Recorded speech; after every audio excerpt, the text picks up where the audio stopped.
Sobrang toxic na ng buhay, gusto ko lang magpahinga. Kaso pagbukas sa cellphone at scroll sa social media, na pagkunot ang noo, sabing-sabing ano na naman to. Napasabi talaga ako, ano na naman to? Ano namang kalokohan to? Alam nyo guys, sobrang gigigil ako ngayon, no? Gigigil ako! Isipin nyo James Reid, pinapili siya between Justin Bieber and SB19. Sa pinili niya si Justin Bieber, I'm disappointed. Gines ka pa naman ng SB19 sa Time First podcast nila. Tapos ganyan lang gagawin mo? Sus! Justin Bieber pipiliin mo kaysa SB19? Anong klase ka? Alam mo, dahil hindi mo pinili yung SB19, hindi rin kita pipiliin. Just James Reid. No? Hindi rin kita pipiliin. Akala nyo yun to? Well, that is the exact reaction ang ina-expect ng Easy Rock Manila nung in-upload nila yung video na to. The title is James Reid Struggles to Choose Between Justin Bieber and SB19 in Save One, Drop One, Easy Rock Manila. And alam naman natin na sobrang daming 18 na very emotional. Madali silang madala ng kanilang mga emosyon sa mga bagay-bagay. And they're overprotective pagdating sa SB19 because again, sobrang daming nare-receive na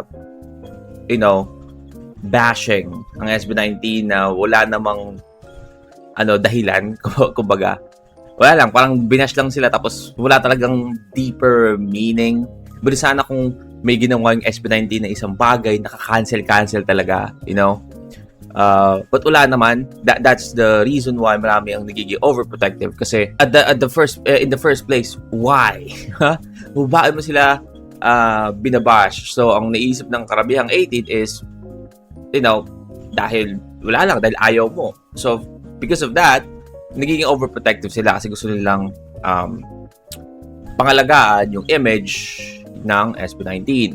And that is exactly the reason why maraming gumagawa ng content na medyo parang negative towards SB19 yung dating kasi alam nila ngayon yung nakakuha ng clicks, ng views, right? That's the exact method na ginagamit ni OG Diaz sa mga video niya, no? So, kasi totoo lang, you know what, I feel like si OG Diaz, hindi naman talaga siya 100% hater ng SB19, but I feel like because it's getting the clicks, it's getting the clicks, diba? Naglalaro siya sa gitna ng gusto niya and ayaw niya yung SB19, no? Nilalaro niya yung linya na yon. And yun din ang ginawa ng Easy Rock Manila dito sa video na to, no? Sa video na to, dito sa segment ng video na to ng Easy Rock Manila, pinapili nila si James Reid, to save one artist or drop one artist. Without any context, just save one, drop one. And maraming artists ang nabanggit during, this segment, diba? Merong international, merong local artist. Again, it's up to James Reid kung anong pipiliin niya. Again, walang context doon hindi natin alam kung ano yung reason behind that. Baka meron siyang, or merong deeper meaning si James Reid ba't pinili itong isang artist na to kaya sa artist na to.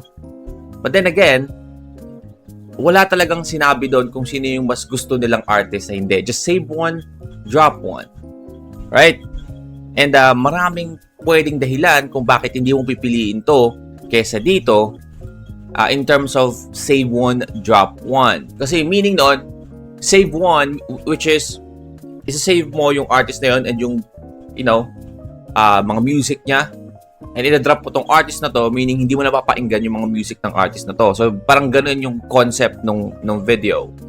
And again, sa mga gato kasing situational na na question, depende kasi yan minsan sa, sa personal na pakiramdam mo sa artist na yon or yung, personal connection mo sa artist sa mga kanta ng artist na yon. And dito sa video na to, halatang-halata, ng Easy Rock Manila, ginagamit lang ang pangalan ng SB19 to have views. Para mapansin yung video na to ng mga 18, of course, diba? Yung mga 18 naman, nanggagalaite sa, sa pagkakapanood nento and galit na galit kay James Reid. So, nakakaawa kasi si James Reid ang naging pain para sa video na to para magkaroon ng content ang Easy Rock Manila.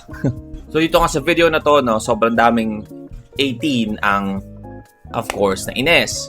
Like, we have comments in here saying na, sorry James, I won't choose you too. Haha, too bad 18 should have support you but you set aside our boys. Anyone has a choice though, it's okay. So parang siya sabi doon na ay sayang. Support ka pa naman ng SB9 ng 18, no? Kasi kung pipiliin mo sila but since hindi mo sila pinili, so okay. Alright. Choice mo yan. Parang gano'n yung nangyari. No? I will not choose you too. Parang si Ash Ketchum ata to. Si Ash Ketchum ata to. Buti na lang, not a fan of James. Ha ha ha. I don't like you too. It's better not to choice SB19. He didn't even choose SB. Sobrang, daming tinamaang 18. But then again, hindi natin masisi yung mga 18 na nagalit, no? Because of the title na nilagay ng Easy Rock Manila.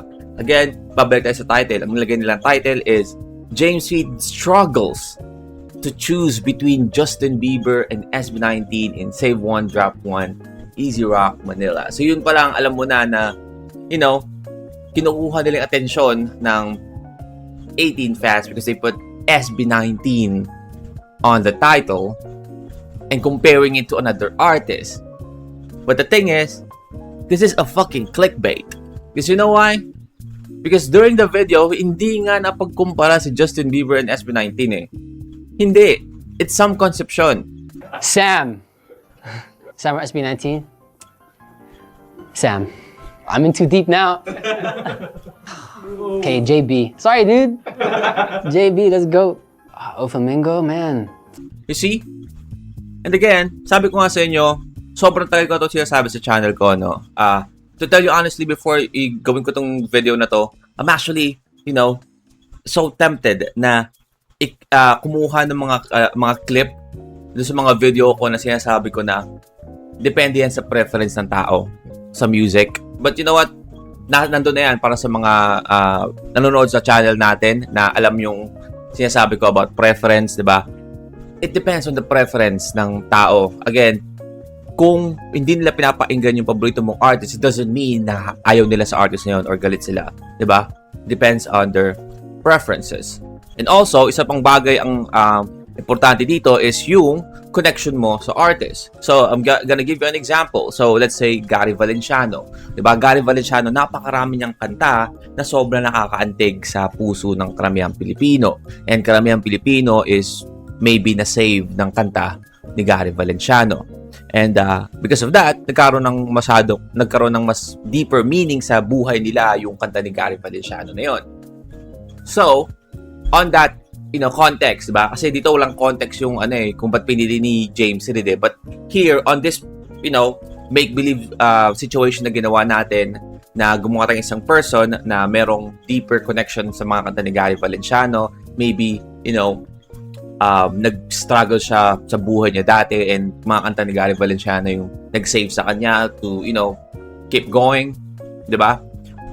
On that context, pag pinapili siya, like right now, that person is also now a fan or an 18, but pinapili siya, save one, drop one.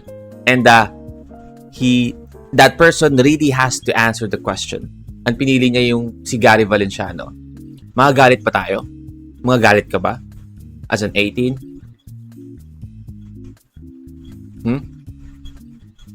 Yan ang isipin nyo. Diba?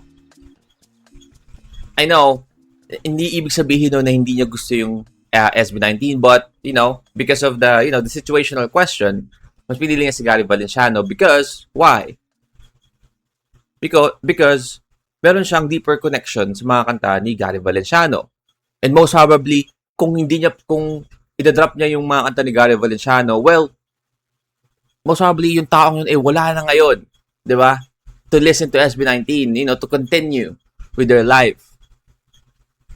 So, context is important in here and also, yung personal na connection nila doon sa artist na pinipili nila or sa kanta. It doesn't mean na hindi nila gusto yung isang artist, but depends on the preferences. Diba? Sabi ko nga sa mga video ko noon, kung ayaw mo sa artist, edi huwag mong pakinggan. Diba? Mas mabuti na yun kaysa sisiraan mo yung artist nang walang dahilan. na wala namang ginagawang masama sa'yo. And again, isa sa mga pinakaayokong basher is yung mga basher na hindi naman talaga basher in the first place. Nang bash lang sila kasi trending. You know, wala talagang meaning behind that. Or, you know, maybe for, you know, views. But hindi naman talaga sila hater ng SB19. They just wanna hate because it's trending. And I hate those type of people. Because, you know, siguro yung mga totoong hater talaga ng SB19, you know, yung meron talaga silang rason sa puso't isip nila na totoo.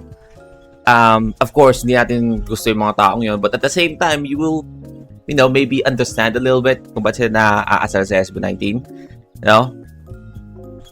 But yung mga tao na wala naman talagang dahilan, pero gusto lang maasar, or gusto lang, maging hater, yun yung pinakayoko talaga. And that is exactly like the mentality or, you know, attitude na pinapalabas ng Easy Rock Manila dito. Sobrang inalon nila sa pagitan ng, ng kung saan sila pwedeng, kung hanggang saan yung pwede lang tulayin. Yeah, I just wanna, you know, yap about this, guys, because, man, oh man, grabe, no?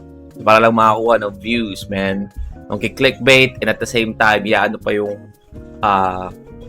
artist na nandun sa video nila. Because of this, James Reid, you know, received hate because of this video. Na, again, wala namang context or wala namang, na binigay si James Reid kung bakit idadrop niya yung artist na yun sa hindi. You know, walang explanation. Parang nilaglag nila yung artist dito, no? And we all know that James Reid and SB19, magkakaibigan yan sila. Again, it depends on the preferences. And I guess, the reason why nilagay nila si Justin Bieber dito sa title and SB19 because both of that is trending. Justin Bieber is trending right now because of Coachella, right? Kitang-kita na natin, no? Kitang-kita na natin kung gaano kasukdulan yung clickbait dito sa video na to. But anyway, that is our video for today. I mean, sa mga nakakaintinding 18 men, huwag nyo na masyadong mag-hate kay James Reid. I feel like James Reid is also just a, you know, sa victim sa video na to. But yeah, I just wanna yap about this. Yun lang.